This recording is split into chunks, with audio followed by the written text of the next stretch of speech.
What's up, YouTube? It's your boy Campus, and I'm suck nah. What's up, YouTube? It's your boy Campus, and I'm back with another video. What's good? Let me clap for myself, man. I'm proud of myself. Clap for yourself right now. If you're proud of yourself and you know what I mean, you out here handling your business and you doing what you're supposed to do in life. If you're not doing what you're supposed to do in life, just you know what I mean. You here, you made it through another day. Just clap for yourself. Say, nah, what's good though? I'm back with another video. It's been a few weeks since I posted a video, I know. Maybe like 2 or 3 weeks. I mean, I just, my life ain't really that interesting. Some people, you know, comment and tell me, yeah, you got charisma and, you know, your story is interesting and we enjoy watching you. I don't feel like I'm that, you know, I don't feel like I don't feel like I'm that, but, you know, obviously I got something. I got a few subscribers. People subscribe little by little.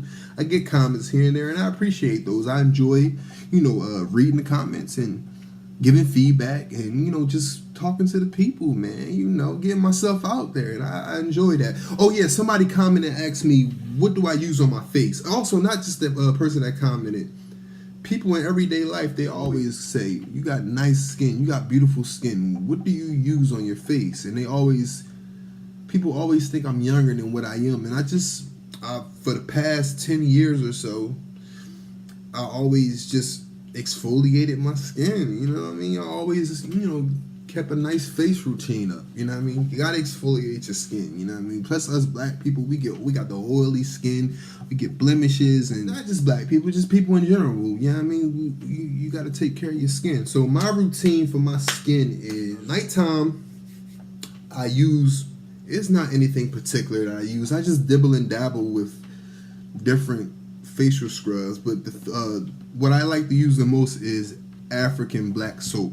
And when I can afford it, when I can afford the shit, I buy the raw black soap from the African store. That shit that come in a big glob of black is not in no manufactured type of package. Is a big, just a glob of, like somebody just scooped that shit out the bottom of the Sierra Leone or whatever. You know what I mean? Just scoop that shit up, put it together, and threw it in the plastic bag and slapped the price on it and sold it. That's what I like to buy when I can afford it. But when I can't afford it, which is most of the time, I just buy the bar of manufactured black soap.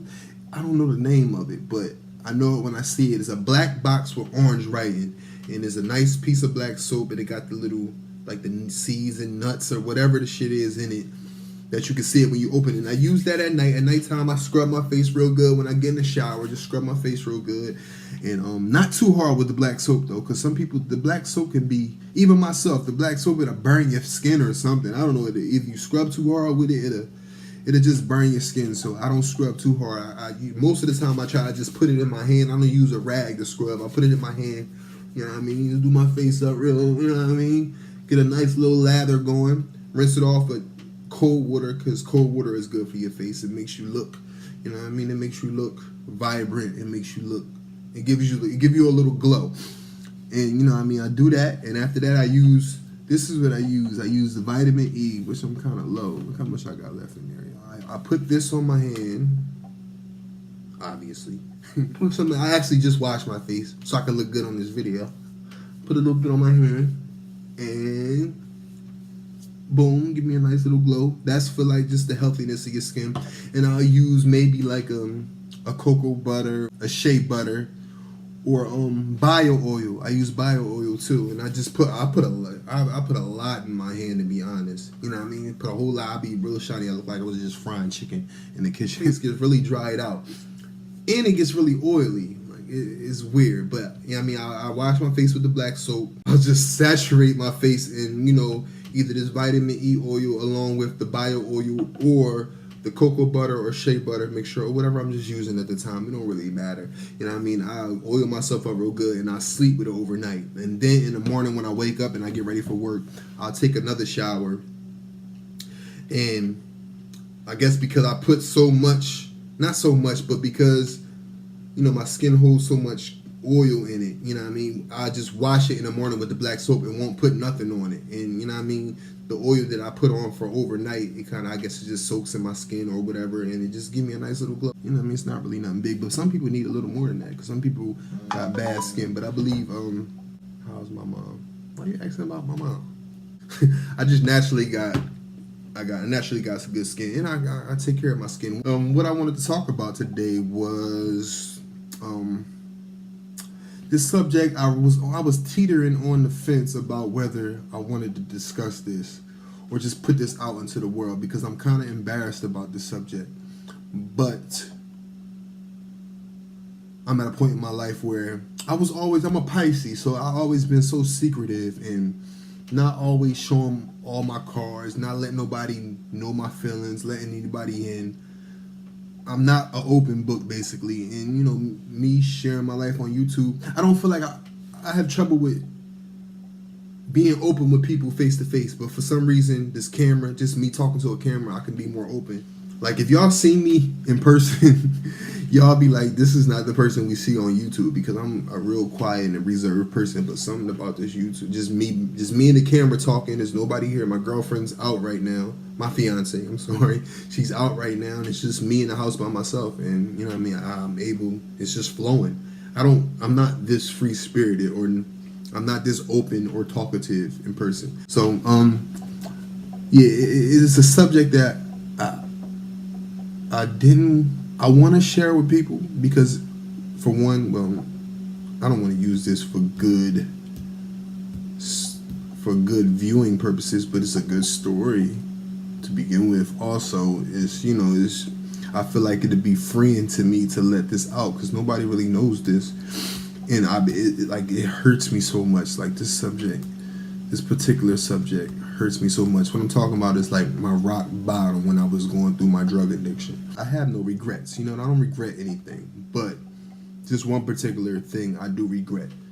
So, without further ado, let's get into the story. For y'all that don't know, I have a 8-year-old daughter now. Her name is Anaya. The love of my life. I would say majority of my daughter's life, I've been a drug addict. You know what I mean? An active drug addict, a functioning drug addict. Yeah, I've been on pain pills and opiates for majority of my daughter's life. You know what I mean? But me, I've been fortunate enough to always have been in my daughter's life. I want to make that very clear. Like, you have some drug addicts that, they're on drugs, they have kids, and they just, like my father, he was on drugs all my life, and I ain't never seen him. I've seen him motherfucker 6-7 times in my life, you know what I mean? Under 10 times at least. I can count on both of my hands how many times I've seen my dad. So you have those type of drug addicts, and you have functioning drug addicts. And I've just been a functioning drug addict. I've been in and out of sobriety, back and forth on drugs. I've always been in my daughter's life. And that's something that I'm proud of. I'm not proud of being on drugs in her life, but, just still having the strength to still be there for my daughter is something that I'm proud of. And, you know what I mean? Even though I'm not, this is I'm so embarrassed by this story. I'm just reluctant to share it with y'all, but, you know what I mean? Y'all my peoples, y'all my subscribers. I want to give you guys empowerment, and some people that might be going through the same things or went through the same things I went through. I want y'all to know that you're not alone. And if I can come out of what I was in, anybody can come out of any situation. So let's get into the story. So the backstory is, this was around the time, mind you, I'm 29 years old right now. And around this time, I was about 23 years old. And I was on drugs heavy. Like, I was on pain pills, Percocets. I've been on Percocets for since I was 19, 20 years old, but it started getting really bad around the time I was 22, 23. And, around that time, I was popping pain pills so much, like 10 pain pills a day, even though a lot of people do a lot more than that. But, you know what I mean? That's a lot, like popping 10 perk 10s a day. But I was at the point where either the pain pills weren't getting me high anymore, or I just couldn't find the pain pills every day like I wanted to. Like I was looking for them, I just couldn't find them. You know, they weren't always available because people run out of pain pills. So I had turned to heroin, and I started snorting heroin. I never shot it, thank God, because I probably would be dead right now. I should be dead right now. There's so many times where I feel like I just overdid it and I took too many pills and I shouldn't have woke up the next day. Anyway, I had turned to heroin, and you know, I was doing heroin, and it was just bad. I was stealing and lying, like putting credit cards in my name and people's name, and like it was really bad. I was pawning shit and borrowing money from people. Like it was so bad. Anytime I was doing just Percocets, it was bad, but I always maintained. Like I was always able to keep going to work and, you know, keep my shenanigans within my shit. Like fuck up my money or put credit cards in my name or pawn and sell my shit. But once I started doing heroin, snorting heroin, like that's when I started fucking with her, like stealing money from people and borrowing money from people and like pawning shit. Like it was crazy. So I have an aunt that lives in Atlanta, Georgia. I'm in the Philadelphia area. That's where I live at. That's where I'm born and raised. That's where I'm from. You know what I mean? But I have an aunt. She's from there. She's from Philadelphia area too. But back in 2012, she got married and moved to Atlanta, Georgia. So like I was going through it so bad. Like I was just having a rough time. Like it was my rock bottom. I was gearing up towards my rock bottom. So like I was doing so bad, like just strung out like a motherfucker, just to be honest. I had borrowed some money from somebody again, and I had packed all my clothes. I was living with my mom at the time. I had cleaned her house from top to bottom, talking about from the attic to the basement. I had cleaned her whole crib, and I bought a train ticket, packed all my clothes, and hopped on a bus and went to Atlanta. Like I didn't tell nobody I was leaving. I didn't tell my auntie I was coming. Like I just packed my shit and left, and I showed up at her doorstep. Like I gotta get away, auntie. And long story short, she let me stay at her house, and I ended up staying there for like 2 or 3 months.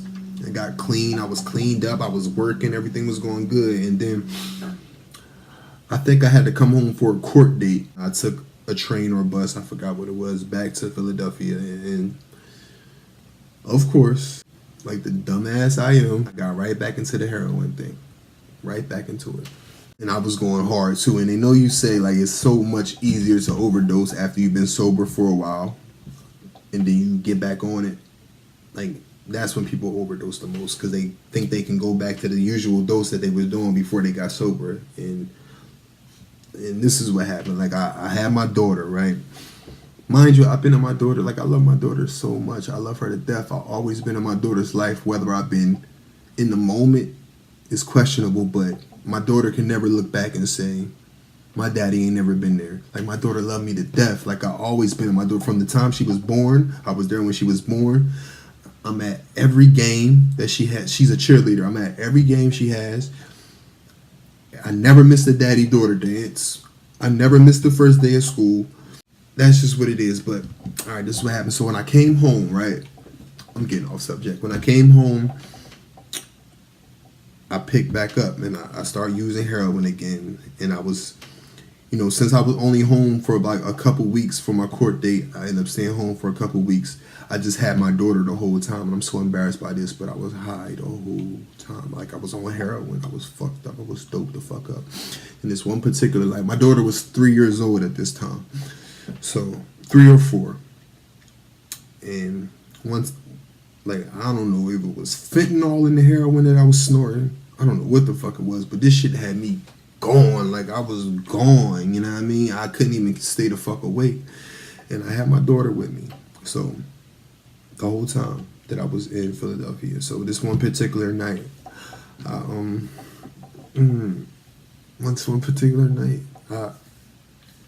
went to, like I usually do every night. I run my daughter a bath, you know, help her get ready for bed. And so, like, mind you, I'm high out of my fucking mind, right? And all I can remember right now is I remember going to the bathroom. I remember taking my daughter's clothes off to get her ready and putting her towel on to get her ready to get in the tub, right? So, and I remember starting the water, and I remember cutting it off. That's the last thing I remember. Turning the water on and then cutting it off. I think she was in the bedroom watching TV or something, so I was in the bathroom. I'm in the bathroom leaning, dozing out, running the water, you know what I mean? And I remember cutting the water off, and then next thing I remember,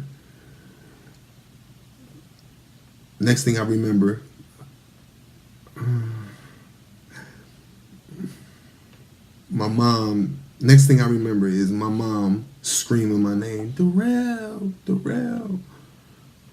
wake up, Darrell, like shaking me, like, I don't know if I passed out or I OD, or I was about to OD, but I'm laying on the bathroom floor, the water's still in the tub, I'm laying on the bathroom floor, right, my head is up against the tub, and this is the part that breaks my fucking heart, man.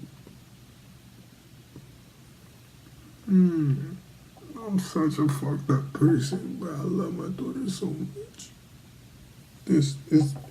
I wakes up, my mom's screaming my name. I guess she think I overdose or I'm dead because she gets home like 11 o'clock from work. So she comes in the bathroom, she's screaming my name, shaking me, I'm not moving. So I'm guessing my mom thinking I'm dead or whatever, and so I finally wakes up. So I wake up, I'm laying on the bathroom floor. My daughter is laying on my chest up under my arm. Like, what the fuck are you doing, Rel? Like, that's my Rel. What the fuck are you doing, Campus? Like my daughter, so I guess I'm getting her ready for I'm guessing what happened is I'm getting her ready for a bath. She's in the bathroom watching in the bedroom watching TV. So I'm guessing like time, I done passed out on the bathroom floor, and I'm guessing time go by. So my daughter probably gets out the bed, come looking for me, and see me laying on the bathroom floor. I don't know what my daughter was thinking in her mind. Like, I don't know if she's thinking I'm just sleeping. She was 3 years old, so I don't know if she was able to conceive death at that time. So I don't think she thought I was dead or was aware that I was passed out or whatever. Maybe she thought I was sleeping because my daughter, my beautiful 3-year-old daughter, saw her daddy laying on the bathroom floor. I was fucking passed the fuck out from doing too much fucking dope. She took my arm while I'm passed out and laid under my arm and just laid there. Like, I'm a fucking idiot, man. Like, what the hell? It crushes me. It embarrasses me. I'm so hurt, man. I don't regret nothing, but that one particular, like, I hate that my daughter had to see that. And I don't even think she knew what was going on, but the fact that she was looking for me and came in the bathroom and found me on the floor and was like, well, my daddy's sleeping here on the floor. I guess this is what we doing tonight. And she picked my arm up, laid up under me, and put my arm back over her. So when my mom finally wakes me up, mom finally gets me to wake up, I wake up looking around, I don't know what the hell is going on, and I look down and my daughter is under my arm asleep. Like, what the hell was I doing, man? What the fuck was I thinking? Like, what the fuck? And like, that's the one thing that I regret, man. Like, and I don't know. Like, I got nothing to say about that, man. Like, other than I feel like a bad father. That was like one of my lowest points. That was my rock bottom. I didn't get completely clean after that, but that was one of the times that made me think like, yo, what the fuck are you doing? You need to get your shit together. You know what I mean? And like that, like every time I think about that, it just hurts me. I just wonder what the hell, what was my daughter thinking? My beautiful daughter, man. My beautiful 3-year-old daughter that she a fucking angel. She don't want nothing from me but love. She don't care she don't know. She probably don't know. She probably heard things, but she don't care that I'm a recovering drug addict. She don't care that I was fucked up at one point. All she know is she loved her dad. She loved me enough that she just wanted to lay on me and sleep. What if I had died that night, y'all? And my daughter laying on me, sleeping, and I'm dead, overdose on some fucking dope or fentanyl, whatever the fuck they done cut this shit with, because the shit had me going, you feel me? What if I had died that night on the bathroom floor? My daughter come home, my mom find me OD'd on the bathroom floor, my daughter laying up under my, like, what type of shit is that? Like, that was one of the times I just like, yo, you gotta get your shit together. But I just want to make it clear, like, I'm not a horrible person. I was a horrible person for that, but I'm not a bad father. I'm not a horrible dude. You know what I mean? I'm a loving man. I'm a kind man. I'm a generous man. I love my daughter with all my heart. Like I said, I ain't never missed a daddy-daughter dance. I ain't never missed the first day of school. I've always been in my daughter's life, whether I've been present. I mean, whether I've been in a moment, but I've always been present. My daughter can never say, like, my dad ain't never been there. Like, she don't know about my story. She don't know what I've been through. All she know is my daddy loved me. My daddy been here. Like, y'all see the video of me and my daughter, our relationship? Like, that's strong. I'm proud of that. But I just don't want you guys to think that I'm a bad person for that. You know what I mean? I just made it was a lapse in judgment. I made mistakes. But it's just something I had to get off my chest. And I feel a little freer right now, but I talked about, like, nobody ever knew about that story. My mom thought I was dead, man. Nobody ever knew about that story. Only person knew about that was my daughter, if she remembers, which I doubt because she was only 3. But kids, I remember a lot of shit from when I was little shit from when I was young. But my daughter probably don't remember because she was asleep. But my mom, but I finally told my fiance about that like a week ago. And then I was like, that's a story that I should share with these people. It might save somebody's life, you know. I mean, it might inspire somebody to get their shit together. And I just hope y'all don't think I'm a bad person, because I'm not. Because I love my daughter with all my heart, man. But that right there, like, that was one of my lowest points. And I'm so embarrassed at myself. And I'm so, like, I'm not proud of that moment at all, man. Like, I hate myself for that my daughter just laid on me. Like, I could have been dead. Like, she didn't know. So, like, that's all I wanted to share with you guys today. Like, I feel a little relieved, but, like, that's something that's always, like, anytime I think about that, I just break out in tears. Anytime I think about that moment.